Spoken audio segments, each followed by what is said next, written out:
Murder, She Wrote: A Time for Murder by Jessica Fletcher and John Land, narrated by Laurel Merlington. This is actually one of the better Murder, She Wrote books. It takes us back to Jessica's first murder and reintroduces the character of Amos Tupper. The story jumps between the past and the present, and I actually found it quite engaging.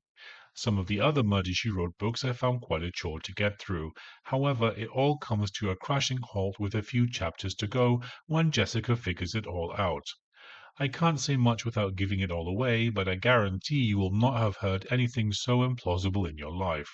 There would be a backup for the backup. It's called redundancy, and it's absolutely infeasible that such a situation could have occurred. In saying that it's one of the better Murder She Wrote stories, that doesn't mean it's a very good one. The author, John Land, has somehow managed to take three characters, Jessica, Morton, Seth, and make them unlikable. Their bickering is simply irritating. I get the impression he was aiming for crotchety, good-humored old folk, but that's not the way it comes off. The narrator is not as irritating as other narrators, although there are moments when she should have been made to record a few lines here and there.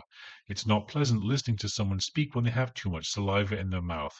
However, she suffers from the same problem as other narrators. She simply doesn't know how to inject Jessica's humor into the text.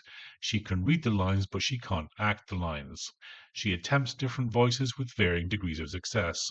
That said, I found her much easier to listen to than some of the others.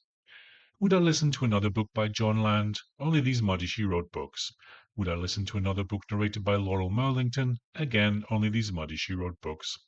All in all, I'd give the book a 3 out of 5 and the narrator a 3 out of 5 as well. How about you? Have you listened to this or any of the other Muddy She Wrote books? Who did you prefer, Mort Metzger or Amos Tupper? Let me know in the comments below. Don't forget to like and subscribe as I release a new review every week. Thanks for watching.